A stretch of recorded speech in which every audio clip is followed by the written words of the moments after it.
ñibbi hey jàmbaar foo ne maa ngi ci yoon yi non viens au palais ils restent ensemble jusqu'à 2h du matin. T'as pas entendu le premier président de la République salle bi ñu toog salle conseil des ministres la. Oui. fee laay toog maag sama waay. Ils sont toujours en concertation secrète. pourquoi tey ñu bëgg ko interpréter pourquoi ba ko daan def bu njëkk te di ko wax kenn wax loon ni ay kii lay doon remaniement ministériel doon mais écoutez. un remaniement peut avoir lieu demain. pour ne pas avoir lieu xaw ma ki dara mais dama bëgg wax ni ku ci mën a xam dara ñaar rek lay doon te waxaguñ ko. keneen ku ci wax da ngay wax la neex rek wala ngay spéculer wala ngay je sais pas. lan ma expliqué hier le maire de Keur Massar. en pleine conférence de presse on l'appelle on lui dit que le PM nee na nga ñëw wuyu si ko. oui xam nga Bilal situation bi am na nu mu demee et j'apprécie l'acte du premier ministre Bilal fuggam waxam. bañ na mu déraper certes en pleine conférence mu woo ko ni ko arrête ça et viens me voir il est venu ñu waxtaan ñoom ñaar parce que peut-être que dafa xalaatoon su ko bàyyee mu déraper wax loo xam dootul neex a régler surtout njabootam la moi je trouve ça très très normal. quand il l'appelle ça veut dire que Bilal ne l'a pas consulté avant même muy wax ne l'a pas avisé ni ko kat PM damay wax. non attendez on ne peut pas dans Pastef képp koo xam ne am nga initiative il faut nga tàggu premier ministre président parti bi ça se passe pas comme ça Bilal a fait des conférences de presse yoo xam ne tàgguwul kenn mais bi mu ko commencé wax premier ministre tu sais c'est une des personnes les plus informées du Sénégal. Oui. Il peut savoir que ni Bilal peut-être allait déraper ou wax loo xam ne du neex a réparer. Il l'arrête avant que monsieur àgg. je suppose je ne suis sûr de rien du tout. Voilà. Est-ce que nekkul le moment bi mu toll nii moo important moo tax le PM bañ gars yi def erreur moo tax mu leen di alerter tout le temps. Le moment c'est-à-dire non je veux dire le PM il faudrait que ay actam ensuite il faut ma jàngal Sénégal yi certains Sénégalais il faut ma jàngal leen ñu mën a comprendre waxtaan waxu Ousmane Sonko saa yuy wax da koy teg ci contexte bu wér lal dëgg sans émotion mais waxam boo ko bëggee comprendre foog nga bàyyi xel ëllëg boo ko jàppee yem ci contexte bi kese doo mën a comprendre lépp te da ngay gën a sax jaxasoo lu mu wax rek am na luy projeté ëllëg soo bëggee comprendre waxu Ousmane Sonko comprendre ne du waxe émission du waxe ber ci dëgg la koy lal ba pare day bàyyi xel ëllëg wax ji wax naa la man contexte ni ma ko liiree mooy am na loo xam ne dafa nar a raam jëm ci ñag bi raamul nag jëm ci ñag bi de dafa nar a raam jëm ci ñag bi tantôt c'est des alliés tantôt c'est une partie de la société civile tantôt c'est peut-être même des gens de notre parti qui veulent que Ousmane Sonko dégage avec ñu gën a mën a am accès ci Ousmane Sonko kii Diomaye le président Diomaye au point où jouant sur son orgueil en disant faisons ça il est orgueilleux bu demee ba à un certain moment mën na démissionner mun leen demuma fenn kon dafa am nekk ci parti bi ñu bëgg jaxase Sonko ak Diomaye te ñu ngi ci biir parti bi. attendez li ma wax dégg nga ko. non ba ne tantôt y a des gens yoo xam te j'ai ñu ngi dit wax ak Diomaye tantôt c'est des alliés. oui. Tantôt c'est des gars de la société civile. Tantôt certains éléments de Pastef j'ai bien dit. certains éléments de Pastef. yu bokk biir Pastef. oui. di dem di wax ak Diomaye di bàyyi. Ousmane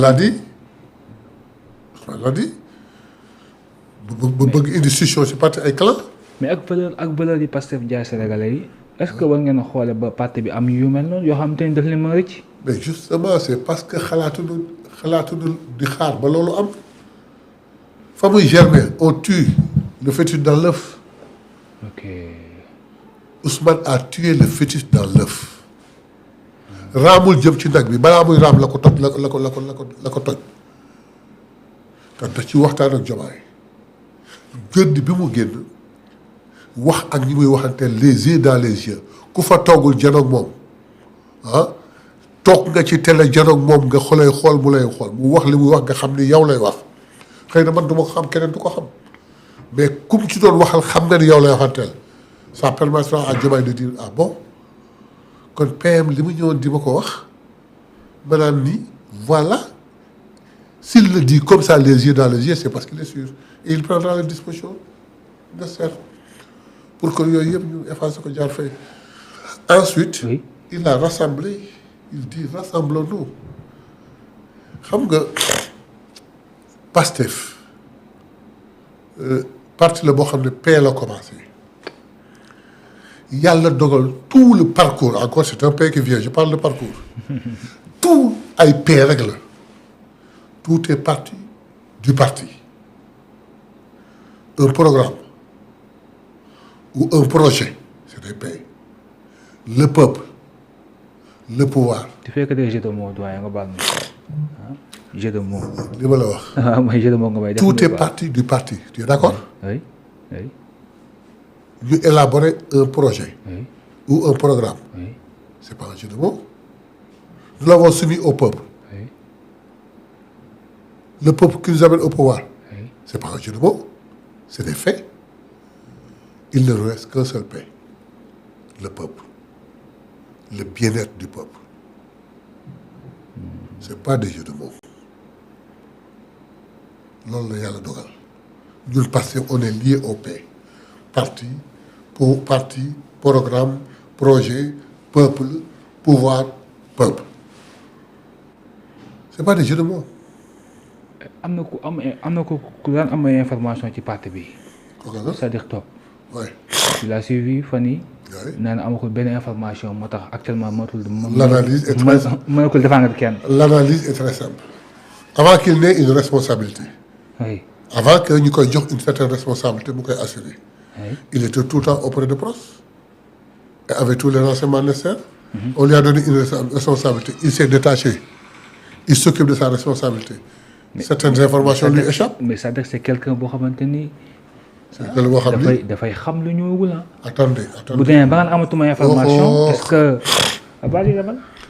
Sadekh Top. oui. c'est un gosse très véridique. oui. bu xam li muy wax qui a toujours très bien et excellemment bien défendu le parti. oui. di am ay informations bay joxe ay informations. ah ñun loolu la ko xamee. très bien. oui. Sadekh était toujours près du premier ministre ou du président de la République. était. Jusqu'à ce qu'on lui confie une mission. Maintenant, il est embaumé, il est, je ne sais pas, rempli par sa mission au point où il s'est détaché un peu de la source d'information. Il n'en a pas assez comme il en avait. mais kon la moo ko war a wax loo kon. mu wax loolu mais li mu wax ce qu'il dit amul drame amul gravité. Il n'a absolument rien dit de grave. c'est-à-dire situation am na situation yu masaan am c'est-à-dire day génn live wax. alerté live wax mais cette fois-ci génnul live les gens lui posent la question c'est-à-dire waaw mais c'est-à-dire il dit je n'ai pas les informations que j'avais pour pouvoir défendre qui que ce soit.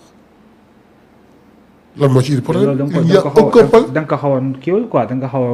non amul dara lu ci rëy c'est-à-dire ba mu nekkee ci wet ñooñu. di am information ba ca war. c'est-à-dire ma nga daan defaan naka waree di ko def na mu rafete c'est-à-dire am na lu ko sas. ba nga ca sas ba. tax na mu détaché wu tuuti amatul information ya mu amoon la mu mëntu ko c'est tout. mais tey jii c'est-à-dire boo ko joxaatoon information ya mu daan am. mu defaan et encore mieux na mu ko daan defee il y a aucun problème. ok mais honorable. Sénégalais yi da nga tàmm di gis le président Bougane Gueye accompagné du PM.